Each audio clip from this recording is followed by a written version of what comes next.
It is now my decided honor to introduce Dr. Zulma Toro, President of Central Connecticut State University, who will introduce our next speaker, Dr. Daisy Coco de Filippis. Thank you.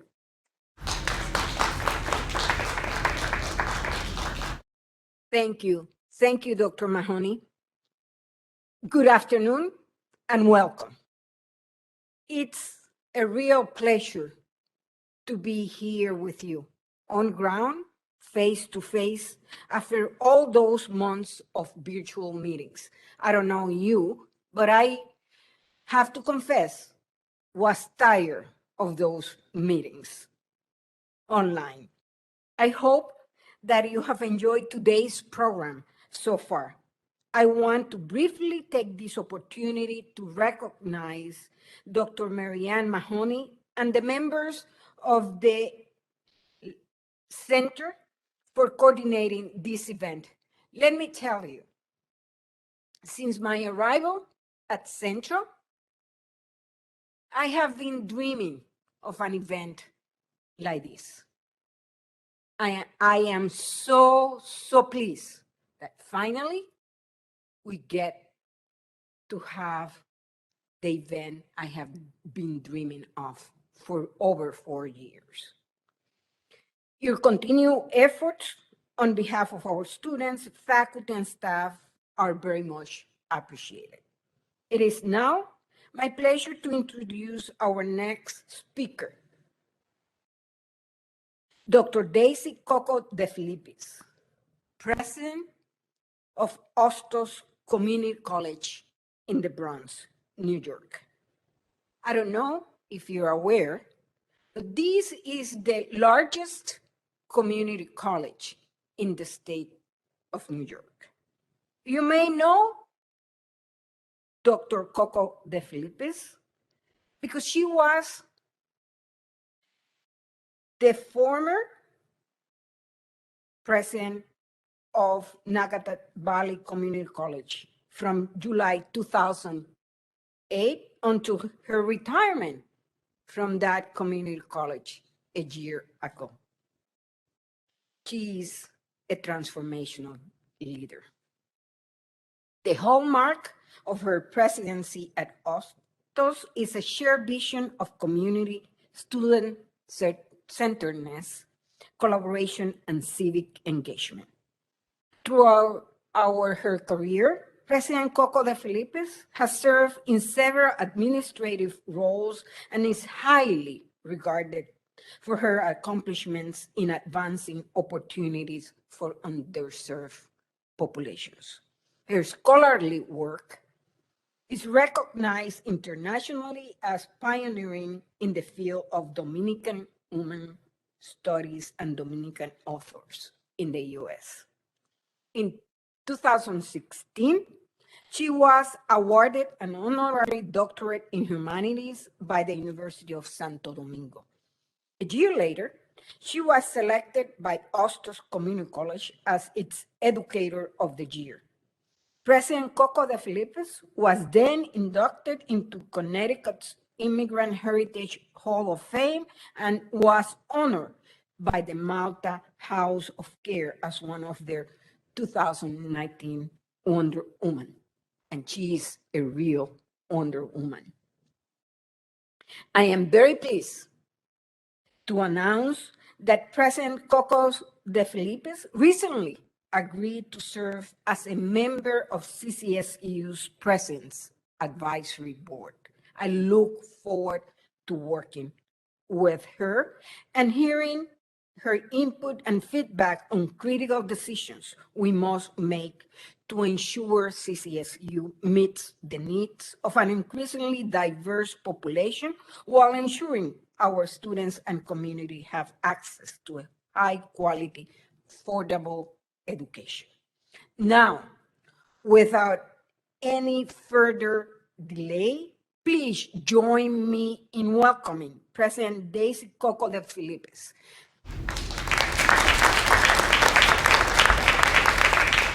I know you are going to enjoy her lecture today.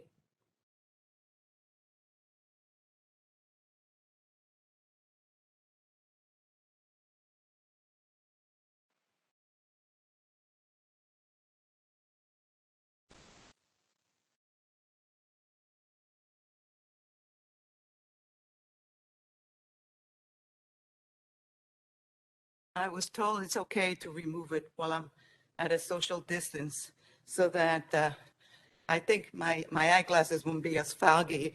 I just want to say thank you, mil gracias, Dr. Sumatoro. Thank you for inviting me.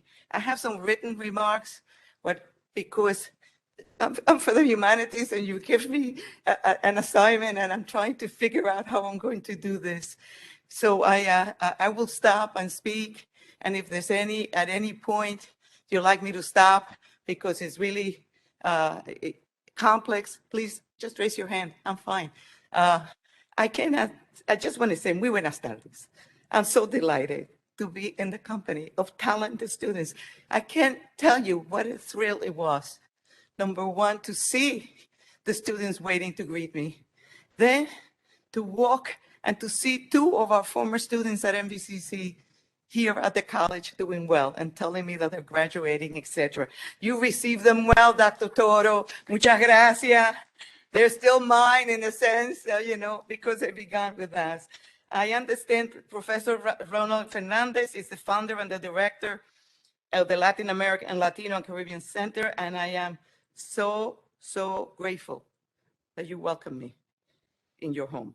Students and faculty members in attendance, I'm honored by your presence. Professor Jorge Morales Torres, we are all indebted to you for the creation of your very powerful, meaningful, and beautiful mural, The Roots of the Caribbean, whose celebration has created the occasion for this very timely gathering to welcome Hispanic heritage. Precioso. The essence of my remarks this afternoon is the following.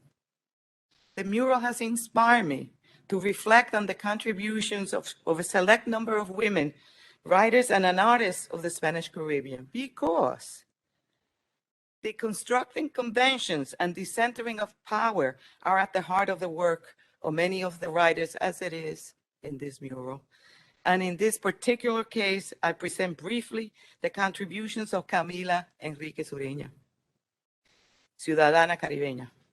Having the courage to speak up and defy conventions as she positioned herself as a champion for human freedoms and social justice. In the work of many writers, in this instance, I will explore very briefly the contributions of nuestra Julia de Burgos, because the same way Don Eugenio María de Osos is nuestro dominicano, Julia de Burgos, in fact, Chiqui Vicioso has a book that's called Julia de Burgos, La Nuestra. Okay, all right, and you let me continue. The embrace of the contributions of other women artists and thinkers at the same time that she's recreating in her writings celebratory pieces of Caribbean hybridity and African origins are at the heart of many writers and artists. But in particular, for this presentation, I'm going to discuss a little bit the work of Chiqui Vicioso. Art that embraces and connects the work of both Julia de Burgos and Julia Alvarez, as well as Chiqui Vicioso, is the vision that drives some of the most beautiful woodcuts. And by the way, for the students, at the end of this, in my bag, I brought a couple of the books that have the illustration from Belkis of some of Julia's work and Chiqui's work and the other Julia, and bringing us back full circle to the interconnection of art, literature, and history in some of the most powerful creations by women in the Spanish Caribbean. As I reflected on the comments I make today about women artists and intellectuals of the Spanish Caribbean, seeing this powerful mural we celebrate today reminded me of the plurality of voices, the engagement of women intellectuals in the 20th century, for instance, and how we connect that with the following: vibrant colors and a movement in the painting that places horizontally the past, present, and future.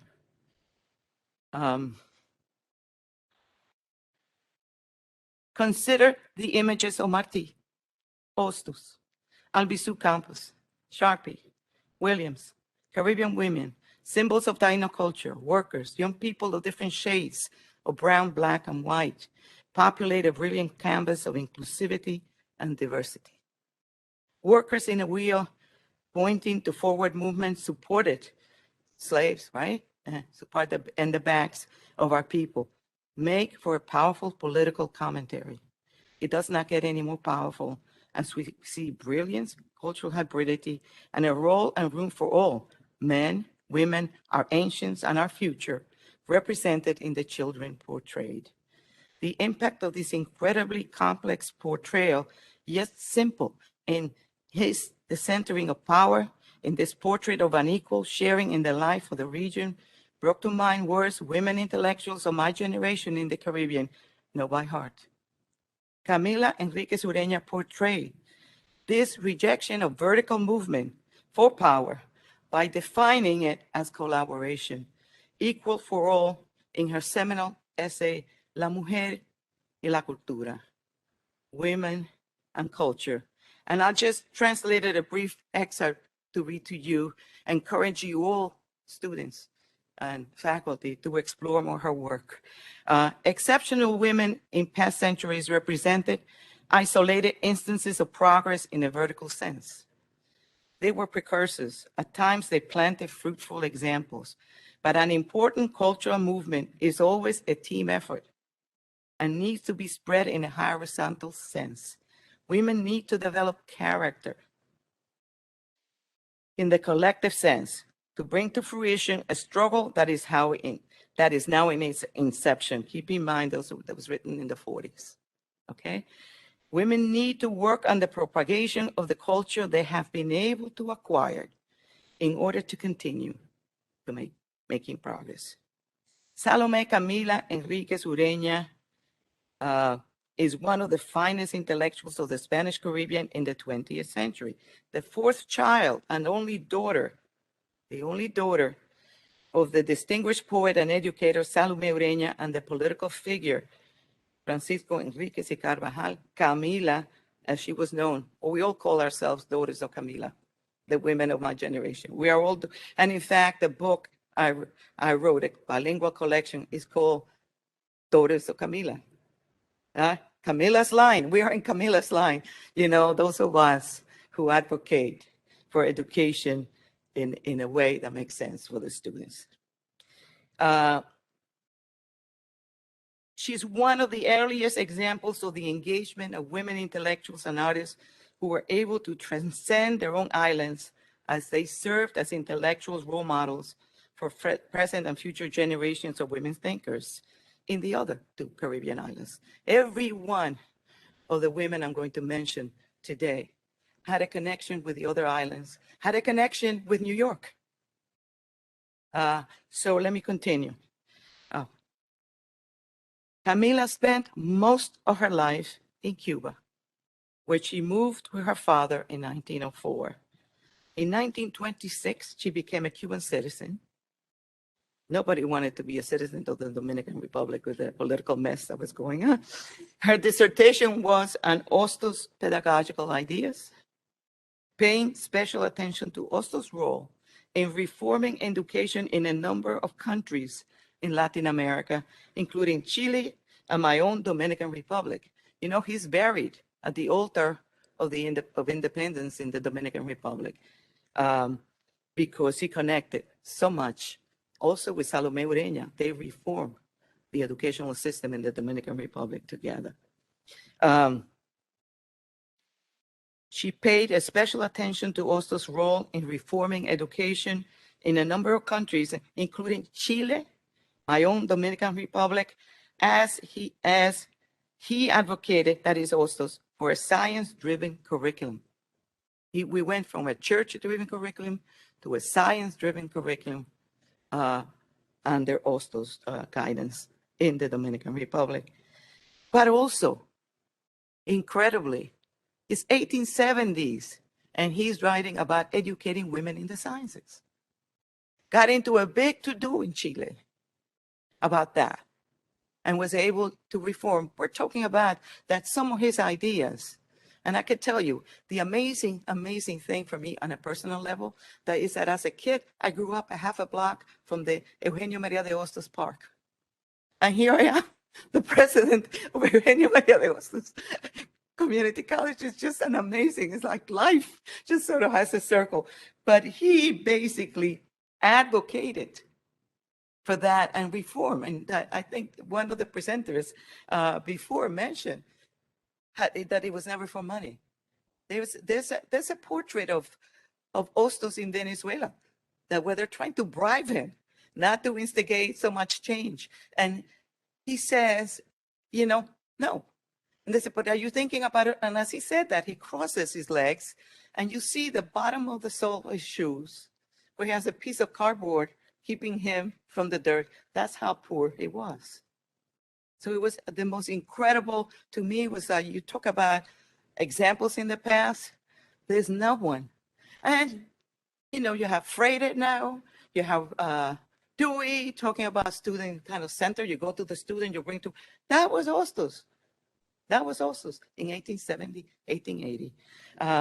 A lot of that stuff needs to be translated. So going back to Camila, her essay on feminism a few years later, after the Women and Culture, traced the role of women in particular in the Caribbean, debunking multiple myths and how women were being used in a very real sense.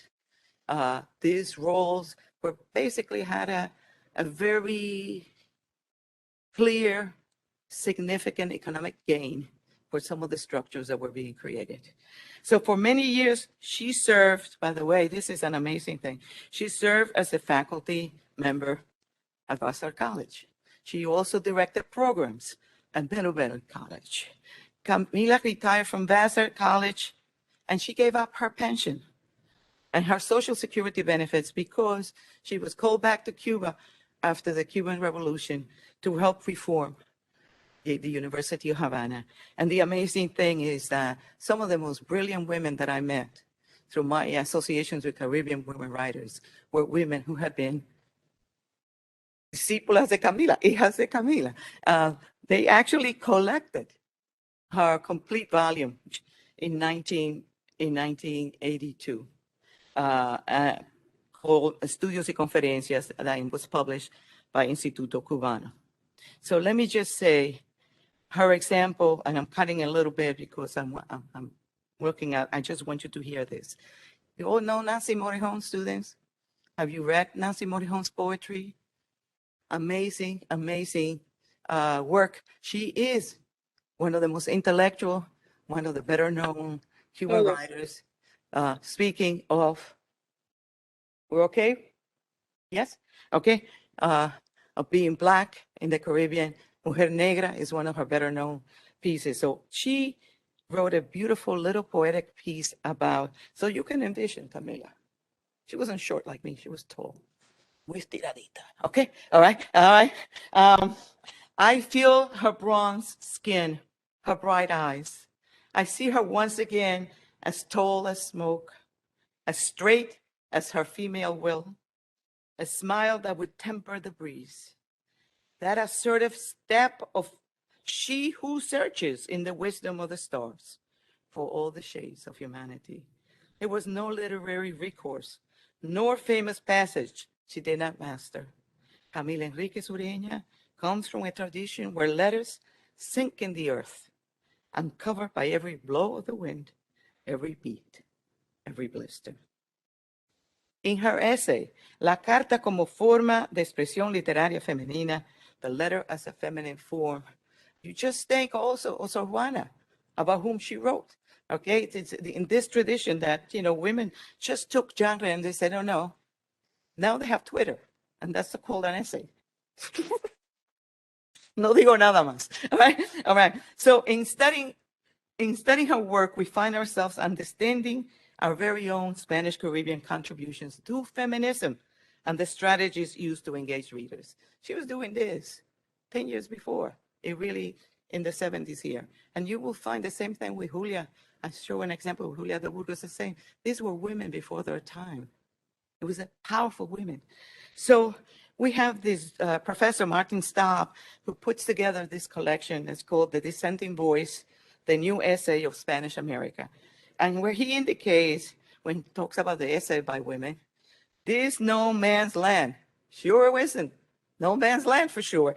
Essayistic writing, collages, testimonials, diaries, poetic prose. I just read you the one from Nancy about Camila. And other hybrid forms cannot be ignored simply because it does not fit easily into well-established formal categories. The thing is that once he points that out, he then proceeds to leave out mostly the women from his collection. I just note that. Okay, so when we consider now and explore the themes of personal freedom, human rights, and our obligation to take a stand, Julia de Burgos, nuestra Julia de Burgos, de todos nosotros, she belongs to all of us. Julia Constanza Burgos Garcia, born in Carolina on February 17, 1914, and in New York, we believe July 6, 1953. Writing on behalf of women's right to define their role in society, about political abuse in the Dominican Republic, and about the condition of migrants and immigrants in the US resonates. Consider this, Edward Said, in his essay, The Public Role of Writers and Intellectuals in Humanism and Democratic Humanism, published by Columbia University Press in 2004, he says, overlapping yet irreconcilable experience demand from the intellectual the courage to say that is what is before us. Almost 60 years before that publication of Said book, Julia de Burgos had affirmed, ser o no ser es la divisa. To be or not to be is the challenge. And she published that in the Semanario Hispano in New York, which was a very powerful semanario. And she actually received an award for journalism for this article from the Puerto Rican Institute of Literature in 1945. So there's a brief excerpt. I'm translating, you'll forgive, because this is at night after work that I cobbled together this piece. Either we position ourselves in one place or in another. We cannot take both positions at the same time. If we place ourselves in counter positions to the forces of progress, automatically we place ourselves with the reactionary forces, making us accomplices of criminal eruptions in the world. Julia de Burgos' work has received tremendous attention, significant, and rightfully so. Of particular impact, and I have to mention some of my colleagues who did a lot of the pioneering work. Jack Agüero's Song of the Simple Truth, the Obra Poética Completa, compiled and translated by him. The many essays of Oscar Montero and Juan Gelpi about the nomadic subject in Julia de Burgos and her life in New York. It is also seminal, the very important, valuable work of Professora Yvette Lopez Jimenez, who actually placed Julia's poetry in the context of other women poets in the Caribbean and Latin America, from Agustina Storni y Barbarú, Juan Barbarú, Gabriela Mistral, and so many others. I'm so grateful. I am so grateful for the contributions of these colleagues whose work have made Julia de Burgos accessible and ever present in curricula at the universities and a source of inspiration for many authors. As a college student, I felt so connected to her because of her positioning and embrace of other Latino communities, both here in the United States and back home in the Caribbean and South America. She presents an early example of the challenges faced by the Latino diaspora in the USA. Furthermore, her courage to speak the truth, whether about a need for the independence of Puerto Rico or her stand against a dictatorship in her neighboring island, Dominican Republic, or against civil rights abuses in New York City. She anticipated the voice of my generation. Today, in light of recent laws designed to deny citizenship to the Dominican-born children of undocumented Haitian parents in the Dominican Republic, more than ever, Julia de Burgos' consigna, her challenge, her understanding of the intellectual's role needs to be underscored. In her day, Julia de Burgos had the strength that few intellectuals of her generation had, despite her physical challenges and fragilities. Consider a fragment of the poem that banned her forever from entering the Dominican Republic. Here it goes. Himno de sangre a Trujillo, translated by Jack Aguirre, okay? From the man who bites your name each day, from the pain that a great bed prepares for you in his arms, but not from the blossom, but not from the rivers that will wash the dust where you paraded stumping life, but not from the hands of the children who grow, fertilizing their laughter with new universes, but not from the future dictator of death, the Tom Yun Mak steers back in scorn. Shadow for your name, General. Shadow for your crime, General. Shadow for your shadow. Julio de Burgos. That's so powerful. It's just amazing in the middle of all that she was going through. Has been embraced by Dominican intellectuals as one of their own. Her memory and her contributions have been celebrated in a number of publications by Sheresada Chiqui Vicioso, one of the most prominent Dominican women intellectuals, poet, playwright, novelist, essayist, and journalist today. Chiqui's dedication to keep alive the presence of Julia de Burgos in the Dominican Republic spanned decades, beginning with Julia de Burgos La Nuestra, with woodcuts by Belkis Ramirez, Santo Domingo, 1995. More recently, La Tristeza sin fin de ser poeta, the endless sadness of being a poet. The Memoria del Semanario Internacional, marking the centenary of Julia de Burgos in Santo Domingo, edited by Chiqui. Again with woodcuts by Belkis Ramirez, published in 2016. Collects a number of essays written by contemporary critics and contributes to the literature of Julia de Burgos' literary legacy. Belkis Ramirez, unfortunately, passed away very young, beautiful, beautiful friend of all of us. An important link between Julia de Burgos and a number of Dominican writers is one of the most important artists of her day, whose work is displayed in Dominican museums and had a history and a presence abroad.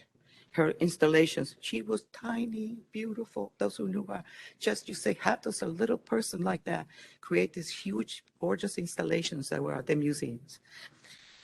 Yet Belkis, now a dear departed friend of women writers in the Caribbean, is known today as well for her illustrations of books collecting Julia de Burgos' work. And I have one to show the students if they want to see it.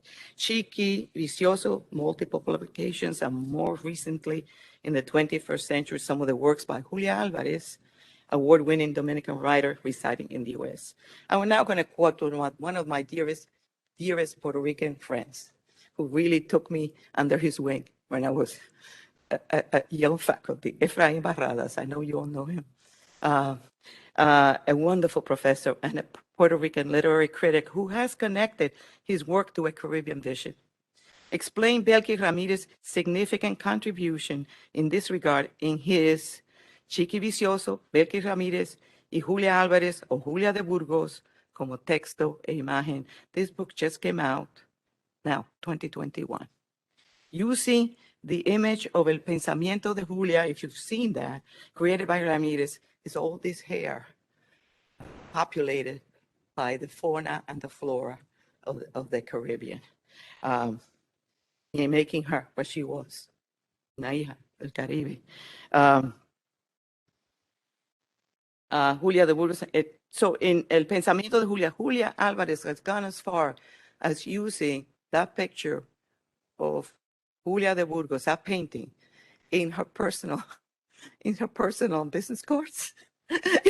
So, one of the things we say, does she want to be Julia de Burgos? But this is a tribute to a mother, and in her El Cafecito story, El Cuento de Cafecito, which it was my honor to translate to Spanish, what you see is a cup of coffee. This is Julia Alvarez doing a lot of organic coffee plantations, working on growing that in the Dominican Republic. So you see the smoke coming out of the cup of coffee. I brought that for the students to see as well. And it's also populated by the same flowers and butterflies and whatnot. So, Barradas observes, and just to tie it all up together, and above all, it does not allow us to forget that in the Caribbean and cultural world, there are connections, strong ones, albeit apparently invisible, like the smoke from a cup of coffee that reminds us of a poet's hair, and that unites creative women like Chiqui Vicioso, Julia Alvarez, and Belkis Ramirez with their mother and teacher, Julia de Burgos. Completo el Caribe, okay? The connection to Julia de Burgos as mother and teacher, in Barrada's words, was created by the advocacy in support of opportunities to disseminate the work of Julia de Burgos in the Dominican Republic. In this regard, Chiqui's role as a cultural activist for the rights of all is reminiscent of work undertaken similarly many decades earlier by Julia de Burgos herself. In preserving Julia de Burgos' multiple activities, Chiqui has given Julia La Nuestra to younger generations. And then I go on to talk about Chiqui a little bit, and I want to just reflect on how her poetry begins basically looking at human rights and looking at if you look at the first, Viaje desde el Agua, the first collection of poems by Chiqui, it is about the workers in New York, and it's about women's rights and all of that. Then she moves to look at the Caribbean and to look at the heritage of the Caribbean. And so I'm going to just quote a little bit from a couple of her poems so that you see where she takes us. This is from a poem, A Strange Howling in the Wind. Before identity used to be palm trees, sea architecture used to recall the nostalgic and other details the little girl kept asking her teacher. And there was a strange howling in the wind. What was there before colonial glories of the past? What was the essence of our culture and the beginning of our people? This questioning, in light of understanding, underlines much of the poetic voice search and affirmation of non-European cultures at the base and the heart of Dominican Caribbean history and geography. Why not teach us about those who came before? It seems to question. The poem continues searching for a meaning that brings her to the numbers of the Kabbalah and to the secretive nature of spiritual life varied by convention. She says, the walls of the number 4 used to reign in the empire, but it arrived with the abruptness of drums, with the sensorial remoteness of that which is near, the unsleeping apparition of strangeness. The numbers were revealed, and the number 7, like pincers, strike. Again, I am going to try to rush through the end of this because I'm holding you from lunch. All right?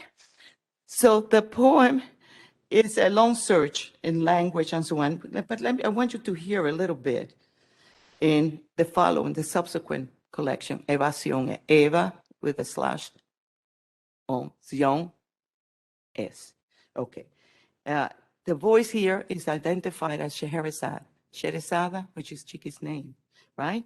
And so the woman who survives, whose survival is dependent on her ability to weave tales, to tell stories that bring closure and open new questions, to live another day and another night, to continue to tell. The howling in the wind brings back to her early collection. So I'm just going to read one little quote from Evasiones.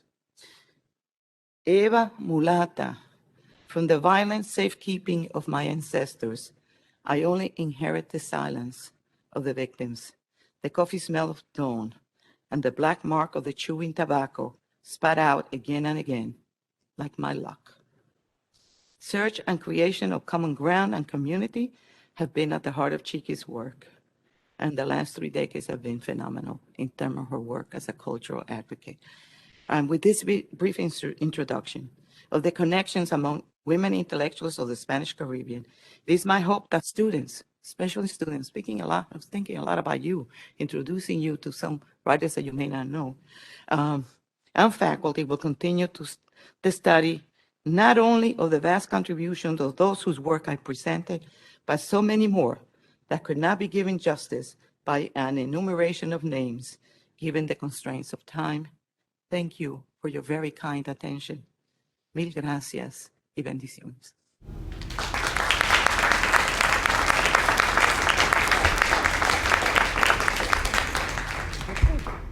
Thank you, for President Coco de Filippis. We have time for a few questions, and I think the best way to do things, we found the most efficient way this morning was if people leave their masks on, they can come up to the podium and speak into the microphone. Yeah, because we're also live streaming this. So if you just ask a question from the audience, no one can hear. Could I just say also, I have a few business cards for any faculty, any student who wants to send me any questions and so on. This is a rough draft of the paper that was written under the deadline.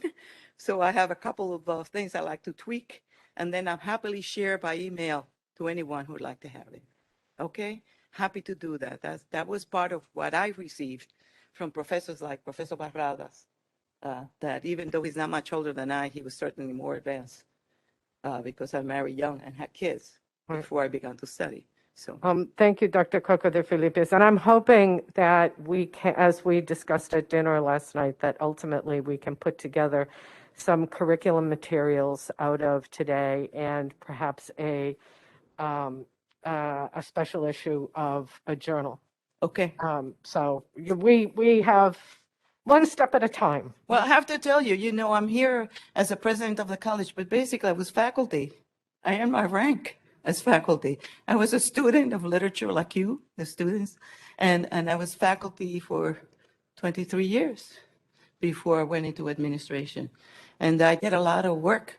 I struggle to continue to do some of this work because the time is so difficult. Just coming here this morning, I was on the phone and this and that, and I have to go back. Right after this, we're going right back because I have to be at a Senate meeting on Zoom. So, Dr. Coco de Filippis, I know that Professor Heather Rodriguez is here with her Latina empowerment class, and I wonder if you might share some of your personal experiences of getting your degree. You said you married young and had children young, but yet you're Still obviously Still very accomplished. That just tells you that I'm a very persevering woman. All right. And he's a very persevering man. He's my best friend. And I cannot tell you, we were kids. We lived across the street from each other. I don't recommend it for the students. All right. All right. Because it worked out. It worked out because I think it was really real love. He's an immigrant from Italy, and he used to play soccer with my brothers in the street in Queens. In Flushing, Queens. I want to tell you that all along, if there's an advice that I'm going to give you, I didn't begin by thinking I'd be even a professor or a college president. What I understood was very, very, very early, and this I say sincerely, I was the recipient of a lot of kindness from a lot of teachers. There was one good thing about me, an immigrant who did not want to come. I came kicking and screaming because I was very attached to my grandmother. My parents had divorced when I was 2, and my mother had remarried to an Italian when I was 4. And so my grandmother taught me to believe in myself and to love books. And so I was a great reader at a very early age. And so when I landed in junior high school in Flushing, the teacher could not get over how much I had read. I had read practically the entire curriculum in literature, but in Spanish, in the Dominican Republic. I had read it, and they could not believe how quickly My mother went to register me and they wanted to put me back because I knew no English. And my mother said, not Daisy, and I can't put her back, and so the council got a little miffed. So instead of giving me a Spanish advanced class, you give me French. So I was learning French and English at the same time. So what do I say this? So going back to that, you focus on where you are. You do what you do with love. And then, number one, if you do what you do well, you'll learn and you'll grow. And all of a sudden you find yourself where there come different forks in the road in your life. This is more difficult. This is more complicated. This is easier. It's comfortable. I'm already doing that. And you choose the road less traveled by, if that's what you want. And you take it and you move with it. People will help you. And then you have the obligation to pay it forward. So what I've done, I have mentored hundreds of people at different levels, whether it was by holding a tertulia or writers at my home for about 18 years when we were in New York. A lot of these young writers that you see now that are winning this and that began at our house and began to believe in themselves and began to read and so on. So the students, as I said, I'm happy to give the teachers, the student, whoever wants the card and wants to write to me, I take the time. Sometimes it takes 2-3 days to get through the email, but I do. And I'm happy to share. And everything. So when I came to Nagato Valley as a president, somebody nominated me. They wrote to me, you were nominated. I said, what's that? Waterbury? Nuncio said to me, Daisy, you haven't even seen the place. And they're not offering the position. You just have to go take a look and see if you feel. And I went there. And I saw that Waterbury had in Main Street all these boys. I'm a mother of 3 sons. All these boys that were standing in street corners. They were mostly black and brown. So I said, I have a reason. Then I looked at the completion rates in high school there. And then I said, this is what I'm going to do. I'll go, and I went. And understand when I say to you, I went to a school that was predominantly white. They had 13% Latinos, 3% African American. And there I was. The committees liked me. The school committees liked me. They selected me. And it taught me, because all along in my life, there were very few Dominicans in any institution. My Puerto Rican brothers reached out to me and the women, but the men were absolutely wonderful. And Jewish women at Queens College didn't know what to do because I majored in English and Spanish. And so because I wanted to learn to understand. And they helped me so much so that I was at the Bildner Center, at the Graduate Center, giving a talk about 6 weeks ago. Who shows up? My mentor in the Grad Center, the one who helped me. She said, oh, they don't want the first Dominican dissertation, the first dissertation on Dominican subject like CUNY, and they didn't really want it. And she said to me, Daisy, we'll work together. And so I went back and I took 2 courses in linguistics so I could do a semiotic analysis so that it would be accepted. But she was still showing up to support me. If she knew we were here, she'd be here. Because I can talk in New York and she comes to hear me all these years later. Well, we're very pleased and honored that you came to visit us today, and we hope that you'll come back. I'm happy to, as you know, I am so honored and delighted to have been invited by Dr. Toro to be part of the advisory board to the president. And she knows my role is to advocate for students and to see how we transfer. I love the school. I want to just say on a personal level, having been in Connecticut and watched some of these things, I'm going to talk off the cuff now. The faculty here, I am so proud of them. I say when I die, I want to come back as a faculty member of Central. For sure. And you have a wonderful president. Yes. What a role model. You think about that. Also some women in the science. Suma, that's who you are. That's who you are, Suma. I'm a dilettante. I went into the humanities. So anyway, great to be here and thank you. Thank All you. right, okay? Thank you very much.